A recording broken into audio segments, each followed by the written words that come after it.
Ang kwentong ito ay hango sa totoong buhay. Karanasan ito ni Reniel. Taong 1984, Panukulan, Quezon.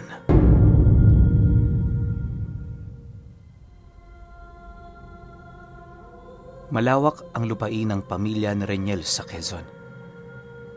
Bilang panganay at meron ng pamilya, siya ang nautusan ng kanyang ama na magbantay at manirahan sa lugar na yon. Pagkokopra ang karaniwan nilang pinagkukunan ng hanap buhay sa lugar. Isang beses sa isang buwan, pumapanhik doon ang kanyang mga magulang para tingnan ang kanilang kalagayan. Sa mga unang araw ng kanilang pananatili, aminado sila Reniel na hirap silang makibagay sa paligid. Bukod sa hindi sila sanay sa ganoong buhay, labis rin silang naninibago sa kadahilan ng lumaki silang mag-asawa sa lugar na maraming tao. Gayunpaman, alang-alang sa pamanang ipinangako ng kanyang ama, pilit silang nanatili sa lugar na yon para sa ikagaganda ng hinaharap ng mga anak nila.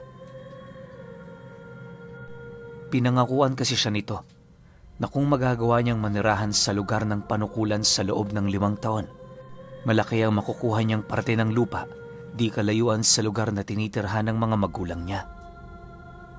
Bibigyan din siya nito ng iilang mga gamit upang makapagsimula ng sarili niyang negosyo. Para kay Reniel, pabor yun para sa kanila pero sa pananaw ng asawa niya, isa yung parusa. Bagaman hindi niya napapansin, naniniwala ito na oras ang kabayaran nila para sa ganoong bagay. Upang makamit ng kanyang asawa ang kasaganaan, kinakailangan nilang magsunog ng 5 taon sa lugar na yon. Wala naman yung problema para sa kanyang asawa, lalo na't hindi sila roon nag-iisa. Sa unahang bahagi kasi ng bahay nila, nakatira ang dati nilang katiwala. Halos ilang dekada din yung nagtrabaho sa ilalim ng pamamahala ng ama niya bago sila doon dumating. Dahil sayo ng unang beses na makilala ito si Reniel, ramdam niyang medyo nag-aalangan pa yon sa kanya. Sa mga sandalingang bumibisita siya sa bahay nito, lahat ng nais niya ibinibigay ng mga ito. Mga alaga nitong hayop, pagkain at kung ano-ano pa na meron sila. Minsan nga, sa sobrang dami ng mga ibinibigay, siya na lang ang nahihiya. Ilang buwan pa noon ang lumipas, naging kalapit na ni Reniel ang mga dati nilang katiwala.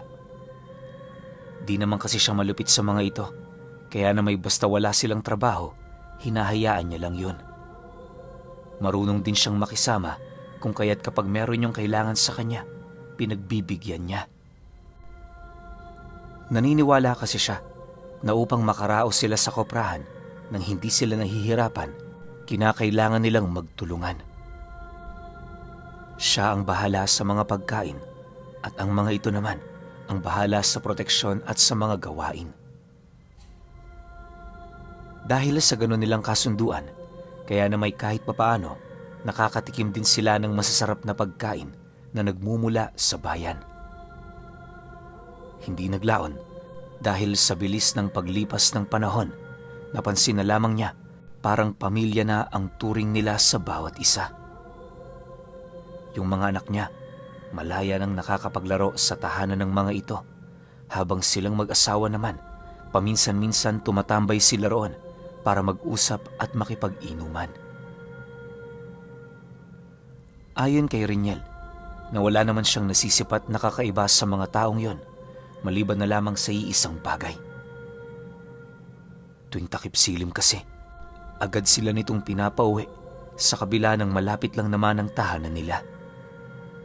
Hindi lang yon, nag-iiba rin ang ugali ng mga ito tuwing kumakagat ang dilim. Dagdag pa ni Reniel na medyo nababahala rin siya noon sa kadahilan ng kapag kausap niya ang padre de pamilya, napakalalim ng boses nito. Hindi na rin yun gaanong umiimik sa mga panahong nasa bahay pa sila nito, gayong nakalubog na ang araw. Matapos naman yung mapansin nila Reniel, agad naman silang nagtaka buhat sa kanilang mga nalaman. Sa isip-isip nila, maaaring ganun lang talaga ang pag-uugali ng mga ito, gayong naninirahan yun malayo sa mga tao. Subalit sa pagdaan ng mga araw, mas lalo pang tumitindi ang kanilang mga naiisip na haka-haka. Isang umaga, dumating ang bangkang sinasakyan ng mga rasyon nila. Pagdaong naman ito, dali-dali naman siya doong pumunta para tingnan kung meron ba siya doong kakilala. Ngunit sa kasamaang palad, pagdating niya sa lugar na yon, bumungad sa kanya ang mga bangkerong naroon. Ni isang trabahador ng kanyang ama, wala siyang nakita. Pagkababa naman ito ng mga gamit, agad naman yung umalis na para bang meron pa yung hinahabol na gawain. Hindi naman yun pinigilan ni Reniel sa kadahilanang nahihiya naman siya doong makipag-usap. Makalipas pa ang ilang minutong pagmamasid, dumating na nga ang mga binatilyong kanilang kakilala. Kasama ng mga ito ang kanilang padre de pamilya na masaya namang nakangiti habang naglalakad papalapit sa kanya. Sa pagharap naman ng mga ito, agad naman siyang inakbayan ng ama ng mga binatang yon. Sabay wika ng, "Kami na ang bahala rito, Dong. Huwag ka nang magpasan.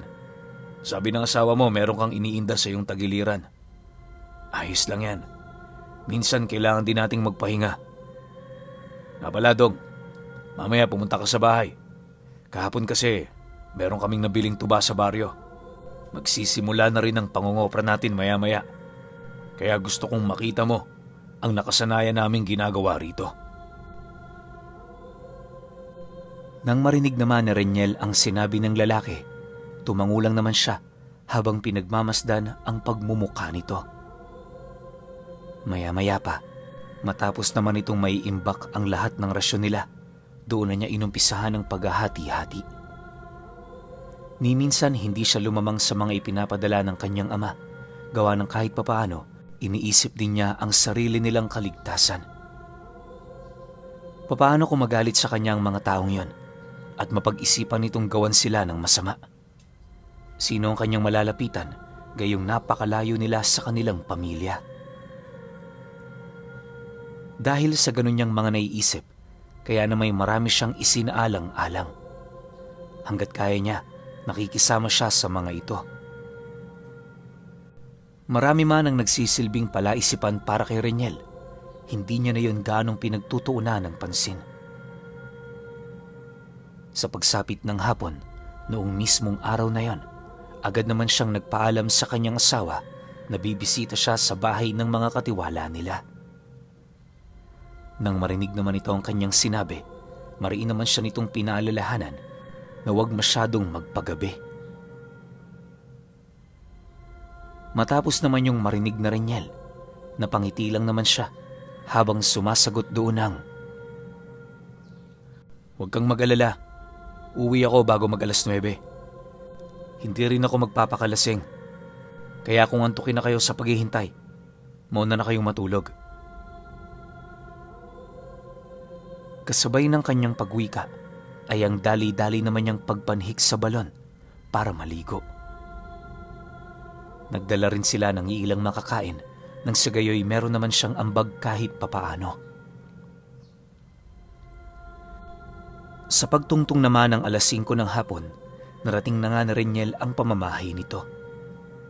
Taliwas sa kanyang mga naranasan noong mga nagdaang buwan, napansin niya na ang pamilyang yon para bang masaya na makita siya ng ganoong oras. Hindi lang yon, sa kauna-unahang pagkakataon, meron itong mga inihandang karne para sa pulutan nila. Matapos naman niya yung makita, dali-dali naman siyang pumasok bit-bit ang isang paa ng kambing. Paborito kasi yon ng kanilang katiwala, kaya na may tuwing nagpapadala ang kanyang ama, hindi niya yon kinakalimutan. Maya-maya pa, Pagpasok naman niya sa loob ng bahay, nadatnan niya ang padre de pamilya ng mga ito na naglilipat na ng sisidlan ng mga niluto nitong biko. Pagsilay naman ito sa kanya, ngumisi lang naman yun habang masayang nagwiwika ng, "Pasensya ka na, Dong, kung medyo natagalan ako sa pagluluto. Nabalitaan ko kasing mahilig ka sa biko eh. Kaya nagluto muna ako bago tayo magkasiyahan. Hintayin mo na ako sa labas. Maya-maya susunod na rin ako." Matapos naman niya yung marinig, agad naman siyang pumanhik sa labas kung saan doon niya naabutan ang mga anak nitong naghihintay. Pagsapit naman ng 6:00 ng gabi, kasalukuyan na silang nagkakasiyahan. Sa Reniel noon, hindi na napansin ang oras buhat sa tuwa na kanyang nararamdaman. Makalipas pa ang ilang minuto, matapos naman nilang maubos ang unang bote ng alak, agad namang pinakuha ng katiwala nila yung 2 pa nitong ipinabili. Nang marinig naman na Reniel ang utos nito, agad naman niya yung inabisuhan na bago mag-9 uuwi na siya. Dagdag pa niya na gustuhin niya mang tumagal sa bahay nito. Hindi yun maaari, lalo pat nakapagpaalam na siya. Subalit, nang marinig naman yon ng lalaki, bigla naman itong napatahimik, bakas sa pagmumukha nito ang matinding pagkairita sa kanya. Dahil sa ipinakita ng lalaking yon, ultimo ang mga binata sa kanyang tabi, bigla ring napatigil sa kanilang ginagawa. Maya-maya pa, agad naman yung napatayo at kasabay nito ang pag-upo sa isang silya malapit sa kanya. "Alam mo, Dong, mabait kang tao. Masunurin sa asawa at merong malasakit sa kapwa. Sa totoo lang, yan ang nagustuhan namin sa'yo. Yan din ang rason kung bakit hanggang ngayon humihinga ka pa rin. Ang totoo niyan kaya kita inimbitahan ay dahil nais kong ipakita sa iyo ang pamamaraan ng aming pagkokopra. Nakikita mo ba ang mga puno ng nyug sa paligid? Hindi mo ba naitatanong sa iyong sarili kahit minsan kung bakit walang nagdudugtong ng mga kawayan sa mga yan? Isipin mo, napakatagal ng proseso ng pangongopra rito. Lalo na kung katulad yung mga ordinaryong tao ang gagawa.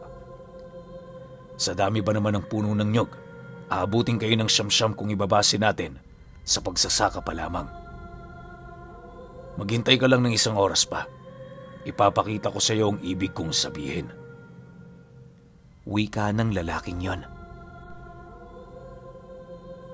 Nang marinig naman na Reniel ang sinabi ng lalaking yon, animoy pakiramdam niya. Yung kalasingan sa katawan niya bigla na lamang naglaho. Sa isang iglap, bumalik ang kanyang sariling ulirat at kasabay nito ang pagramdam niya ng hindi maipagkailang takot. Ayon nga sa kanya na kung pwede lang noong sumigaw at tumakbo, ginawa na niya. Pero dahil sa ayaw naman niyang mapahamak, hanggat maaari, nanatili siyang kalmado.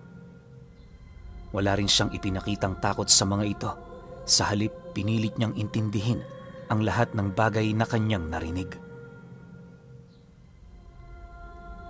Matapos naman ang kanilang pag-uusap, agad naman yung bumalik sa dati nitong kinauupuan. Maya-maya pa, pagsilay naman niya sa 2 nitong anak na merong daladalang bote ng alak, minabuti naman niyang ipagpatuloy ang pagkain niya ng biko. Kalahating oras pa noon ang dumaan, nagpatuloy ang masaya nilang inuman. Sa Reniel noon, hindi na nakakaramdam ng kakaiba sa mga kasama niya dahil sa tindi ng tama ng alak. Pagkaraan pa ng 1 oras, sumapit na nga ang sandaling pinakahinihintay ng kanyang katiwala. Maya-maya pa, nang mapansin naman ito ang oras, bigla naman itong ibinaba ang baso na siya namang naging hudyat sa mga anak nito para tumayo na. Sa isang kisap mata, kitang-kita ni Reniel ang mabilis na pagpapalit anyo ng mga nilalang na yon. Hindi niya mawari noon pero sa kanyang pagmamasid, napansin niyang meron yung kahalintulad sa wangis ng isang pangkaraniwang aso. Yun nga lang, di hamak na mas malaki ito at mas mapanganib. Ang labis niya pang ikinakabahala noon ay nang makita niya ang halos ilang pulgadang haba ng mga kuko nito. Meron din yung mahabang braso at ang mga paa naman nito parang paa ng isang kambing. Hindi naglaon. Matapos naman niyang masipat ang mga nilalang na yan, mabilis yung nagsilundagan sa mga nyog. Lahat ng bunga na pwede nang koprahin, paisa-isa nang nagsibagsakan hanggang sa dumating ang puntong nalikom na ang lahat ng bunga ng kanyang mga katiwala.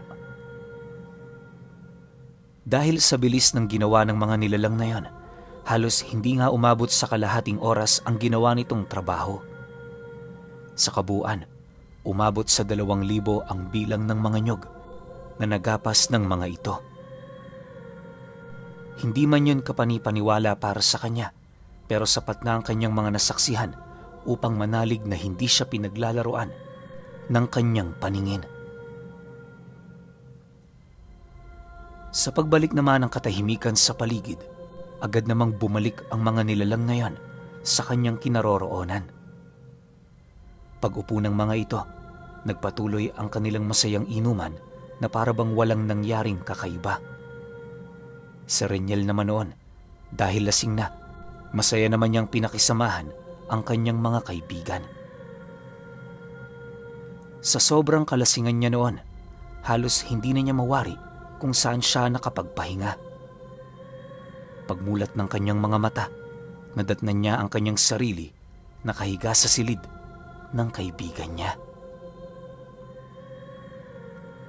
Dahil dito, nagmamadali naman siyang lumabas para bumalik sa kanilang pamamahay. Pagdating naman ni Reniel sa bahay nila, bumungad ang kanyang asawang galit na naghihintay. Subalit, nang mapaliwanagan naman niya ito ukol sa mga nangyari, hindi na yon nagbunganga pa sa kanya. Magmula noong napag-alaman niya ang totoong pagkatao ng mga katiwala nila, mariin naman siyang nag-isip ng paraan para makontrol ang mga nilalang na yon. Dahil alam niyang ilang dekada na yung katiwala ng kanyang ama, malakas ang kanyang kutob na susunod yon sa mga nais niyang mangyari. 6 na buwan pa noon ang lumipas, mas lalong tumibay ang kanilang samahan na siyang naging sanhi upang doon na niya tuluyang malaman ang mga kalakip na detalye ukol sa mga lahi nito na pinanggalingan. Sa pagkakatanda ni Reniel, tinatawag ang lahi ng mga nilalang na yon na mga lasudan. Isa itong uri ng mga aswang na nahanay sa lahi ng mga asbo. Bagaman kumakain ng tao ang mga ito, may kakayahan naman yung kumilala ng mga kaibigan at biktima. Sa oras na nagkaroon kayo ng ugnayan sa mga lahing yon, asahan mo, hindi ka nito gagalawin. Hindi rin ito mahilig manalo ng kanyang mga kababaryo, kaya na may lahat ng taong naninirahan malapit sa kanila, hindi nila yun ginagalaw. Ang tanging nakakapangilabot sa mga ito ay yung pamamaraan nila ng pagpatay. Pagtatapat pa ni Reniel na minsan niya na yung nakita na kumatay ng isang buhay na tao. Noong una, syempre, natatakot pa siyang tumingin sa ginagawa ng mga ito, pero hindi naglaon na sanay na rin siya. Dala na rin ang takot niya sa mga nilalang na yon, hindi naman niya yun gaanong pinigilan sa mga pinaggagawa ng mga ito. Ngunit dahil sa kanyang pangungunsinte, unti-unti na niyang napapansin ang paglala ng sitwasyon sa kanilang lugar. Nang hindi na maatim na Reniel ang mga bagay na kanyang nakikita, nagdesisyon siyang magbigay ng ulat sa mga bangkerong naghahatid ng rasyon nila. Matapos naman yung mapag-alaman ng mga nilalang, doon na nag-umpisa ang kalbaryo ng kanilang pamilya. Nagsimula ang lahat noong hindi na siya nito pinapansin hanggang sa hindi naglaon, nagsimula na yung magparamdam sa kanilang pamamahay. Dahil dito, umaga man o gabi, hindi nakakalabas ng tahanan si Reniel at ang kanyang pamilya. Wala na rin silang ibang ginagawa sa loob kundi ang manalangin sa nag-iisang santong dinala nila. Mabuti na lang meron silang daladalang santo dahil kung nagkataong wala ito, matagal na silang nakatay ng mga nilalang na yon. Ilang araw pa ang lumipas, dumating na nga ang iilan sa kanyang mga pamilya. Pagdating naman ito sa kanilang pamamahay, agad naman niya yung pinagbuksan upang ipagbigay alam ang mga nangyayari. Matapos naman itong marinig ang kanyang sinabi, dali-dali naman yung pumanhik sa bahay ng mga lasudan. Subalit sa kasamaang palad, hindi na yun nakabalik. Dahil dito, muling nagpatuloy ang panggagambala ng mga ito hanggang sa dumating ang puntong ang ama na niya mismo ang pumunta. Sa pagdating naman ito sa bahay niya, agad naman siya nitong inutusang sumama patungo sa tahanan ng mga katiwala nila. Nang marinig naman yon na Reniel, hindi naman siya doon tumutol, lalo pat ang ama niya na mismo ang nagsabi nito. Sa kanilang paglalakad, pansin na pansin naman niya ang 7 nitong kasamang lalaki na hindi umiimik. Sa estado ng mga taong yon, pakiramdam niya malalim na ang karanasan nito pagdating sa pakikipaglaban. Maya-maya pa, pagsilay naman ng kanyang ama sa kanya, mahinahon naman yung nagwika ng, "Kumusta ang mga apo ko? Hindi ba sila nasaktan ng mga demonyong yon? Alam mo anak, hindi mo dapat kinonsinte ang kanilang mga ginagawa. Nabubuhay sila rito sa ilalim ng pamamahala ko. Pero dahil sa panganay kitang anak, nasira ang aming kasunduan buhat sa mga ikinikilos mo. Wala ring ibang masisisi ngayon kundi ikaw. Ngunit alam ko namang hindi mo ito sinasadya. Kasalanan ko pa rin kahit papaano, lalo pat hindi kita inabisuhan ukol sa mga bagay na ito. Isang tabi na muna natin ang pagsisihan at ituon ang ating mga atensyon kung papaano masusolusyonan ang problemang ito." Nang marinig naman yon na Reniel, pinili naman niyang manahimik. Aminado naman kasi siyang tama ang lahat ng sinabi ng tatay niya. Maya-maya pa, doon na nila nasipat ang tirahan ng mga lasudan kung saan doon bumungad sa kanila yung lalaking katiwala ng kanyang ama. Habang pinagmamasdan sila nito, nanlilisik naman ang mga mata nitong nakatitig sa kanila na para bang ayaw sila nitong palapitin sa lugar na yon. Hindi naglaon, paisa-isa na ring nagsilabasan ang mga anak nito na siyang naging sanhi upang magsipaghanda ang mga tauhan ng tatay niya. Pagsugod naman ng mga nilalang na yon sa kanila, buong puwersa naman yung sinalubong ng 7, bit-bit ang kanilang iba't ibang uri ng sandata. Sa isang iglap, nagkaroon ng pagbubuno kung saan kitang-kita na Reniel ang pangingibabaw ng 7. Maya-maya pa, laking gulat na lamang niya nang tuluyan na nitong mapaslang ang mga binatilyo. Ultimo yung 2 padre de pamilya ng mga katiwala nila, hindi nakapalag sa mga taong yon. Matapos naman yung ipatali ng kanyang ama, agad naman yung kinaladkad ng 7 pabalik sa kanilang sinasakyang bangka. Isinama na rin ito ang pamilya ni Reniel, gawa ng ayon sa tatay niya, meron na yung napiling panibagong tagapagbantay. Mariin din itong inilahad sa kanya, tapos na ang kanyang trabaho. Wala na siyang dapat gawin para makuha ang ipinangako nitong lupa. Matapos naman niyang marinig ang sinabi nito, abot langit naman ang kanyang pasasalamat sa kanyang ama. Sa pagsapit ng 1:00 ng madaling araw, nakarating na nga sila sa kanilang lugar. Pagpasok naman nila sa bahay ng kanyang mga magulang, tumambad naman ang mga nakababata niyang kapatid na mahimbing nang natutulog sa sala ng kanilang bahay. Kinabukasan, hinatid na siya ng tatay niya sa bago nilang titirhan. Kagaya ng ipinangako nito, malapit lang yun sa lugar na kanyang kinalakihan. Labis naman yung ipinagpasalamat ni Reniel, gawa ng hindi niya lubos sukat akalain na sa loob ng ilang buwan, makukuha na niya ito. Magmula noon, masaya na sila roong namuhay. Di man ganong karangyaan ang kanilang pamumuhay, kahit papaano nagpapasalamat pa rin siya sa kadahilan ng payapa na ang lugar na tinitirhan nila.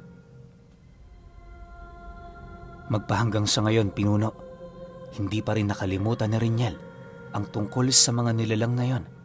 Kaya na may tuwing hapon, nakasanayan na nilang manalangin sa santo na siya namang nagligtas sa kanila sa mga kamay ng lasudan.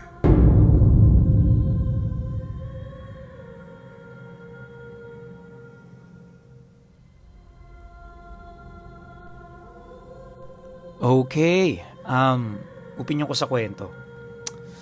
Lasudan. So itong lahi pala na to, yung lasudan, sila pala yung kadalasang naririnig natin sa mga kwentong aswang. Bukod sa channel ko, sa mga ibang channel, ito yung naririnig natin. Kasi alam ko, dito sa channel ko, una yung dito narinig na yung mga aswang hindi yan tumatalo ng mga kapitbahay nila, di ba? Lalo na yung mga nakatira malapit sa kanila. Kasi ilang beses ko nang naikwento rito yan eh. So ito pala yung lahi na yun. Tapos under sila ng mga asbo. Diba? Ngayon ko lang nalaman to. Sa tinagal-tagal ko nagkukwento ng aswang, lasudan pala ang tawag sa kanila. Galing lang eh, no? Isipin niyo ganito yung content natin. Ang tagal na natin sa ganito. Pero may mga maliliit na detalye tayong hindi alam. Though hindi to maliit kasi nga ito yung pinakasikat na lahi ng aswang eh. Yung hindi nananalo ng kapitbahay. Yun pala yung pangalan. Lasudan. Galing nun. Pero regarding dito sa kwento, alam naman pala ng tatay ni Reniel na ganun yung makakasama ng mga anak niya. Eh bakit parang medyo binubuwis niya yung buhay ng anak niya? Ano ba to? Pagsubok? O kung ano man bagay ang nasa isip ng tatay ni Reniel? Kasi ako kung anak ko to, tas alam kong ganun yung sitwasyon ng lugar, hindi ko isasalang dun yung anak ko kahit anong mangyari. O siguro may ibang pananaw yung tatay niya na kapag nagampanan mo yung ganitong bagay, makukuha mo malaking gantimpala. Pwedeng ganon. May mga magulang na ganon, di ba? Yung kailangan mo munang paghirapan para makuha mo. Pero overall, sobrang nakakatakot ng sitwasyon ni Reniel. Lalo pa kasama niya pa yung pamilya niya. Di ba? Pero kayo, kung may opinion kayo sa kwentong ito, comment nyo lang sa baba. Yun lang. Hanggang sa susunod na kwento. Salamat.